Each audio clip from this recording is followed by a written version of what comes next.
हे ईश्वर, मुझे अधिक लेने के लिए नहीं, अधिक देने के योग्य बनाओ। वो कागज रखता है ना किताब रखता है, फिर भी वो सारी दुनिया का हिसाब रखता है। गीता में लिखा है, परिवर्तन संसार का नियम है, जिसे तुम मृत्यु समझते हो वही तो जीवन है। एक क्षण में तुम करोड़ों के स्वामी बन जाते हो और दूसरे ही क्षण तुम दरिद्र हो जाते हो।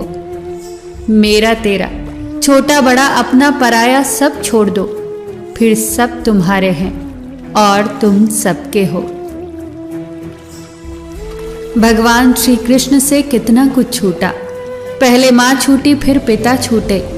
यशोदा माँ और नंद बाबा मिले, फिर वो भी छूटे। संगी साथी छूटे, राधा भी छूटी। गोकुल छूटा, फिर मथुरा भी छूटी। श्री कृष्ण से जीवन भर कुछ न कुछ छूटता ही रहा। अगर नहीं छूटा तो वो था उनका देवत्व, उनकी मुस्कान, उनकी सकारात्मकता। इतना सब होने के बाद भी भगवान श्री कृष्ण दुख के नहीं, उत्सव के प्रतीक हैं। सब कुछ छूटने पर भी कैसे खुश रहा जाता है, ये श्री कृष्ण से अच्छा कोई और नहीं सिखा सकता। दुख और सुख तो कुदरत के उसूल हैं। हे प्रभु, बस यही प्रार्थना है कि दुख आए तो हिम्मत देना और सुख आए तो नम्रता देना। डाली से अगर फूल टूट जाए तो फिर से लगाया नहीं जा सकता, मगर डाली मजबूत हो तो उस पर नया फूल अवश्य खिल सकता है। इसी तरह जिंदगी में खोए हुए पलों को हम वापस नहीं ला सकते, मगर आने वाले पलों को हम खूबसूरत बना सकते हैं। विपत्तियां कैसे भी हों, कष्टदायक ही होती हैं।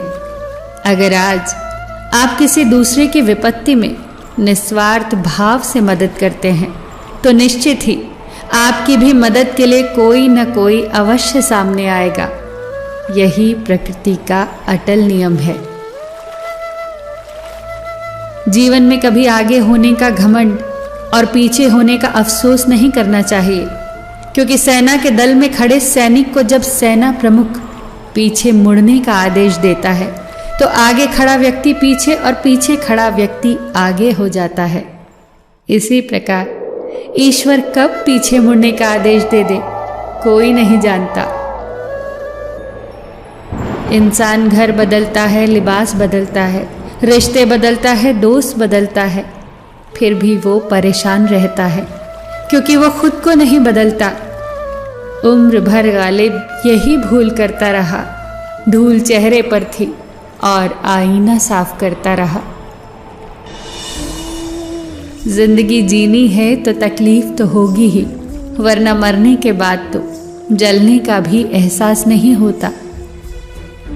जब एक दरवाज़ा बंद हो जाता है तो कुदरत दूसरा दरवाज़ा अपने आप खोल देती है, पर हम अक्सर बंद दरवाजे को इतने अफसोस और निराशा से देखते हैं कि हमें वो दरवाज़ा दिखाई ही नहीं देता जो हमारे लिए खोला गया है।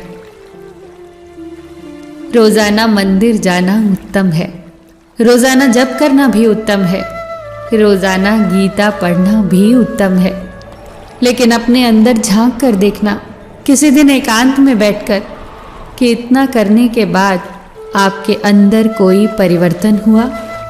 क्या कुछ कुछ पराये अपने से लगने लगे हैं? क्या प्रकृति की धीमी धीमी आवाज़ आपके मन को भाने लगी है? क्या कभी कभी बिना कारण आंखें भर आती है? क्या कभी ऐसा लगता है कि पेड़ पौधे आपसे बात करना चाह रहे हैं? क्या कभी ऐसा लगता है कि खिलता हुआ फूल आपसे मिलना चाह रहा है? जब आपको ऐसा लगने लगे कि आप अकेले नहीं हैं, पूरा ब्रह्मांड आपके साथ है, तो समझ जाना कि आप सही राह पर हैं। एक पंछी जब घोंसले की नींव रखता है तो कितनी मेहनत से वो तिनका तिनका बटोरता है और घोंसले का निर्माण करता है, अपने बच्चों के लिए सुरक्षित घर का निर्माण करता है। फिर जोर से आंधी आती है और घोंसले का तिनका तिनका बिखर जाता है, परंतु ना वो पक्षी रोता है ना ही विलाप करता है। वो बिना किसी विलंब के अपना घोंसला फिर से बनाता है। हमें सीखना है उस पंछी से कि बिना रुके, बिना थके, बिना हार माने प्रयास कैसे किया जाता है, तब तक जब तक आप सफल न हो जाए। फिर मिलेंगे दोस्तों अगली वीडियो के साथ।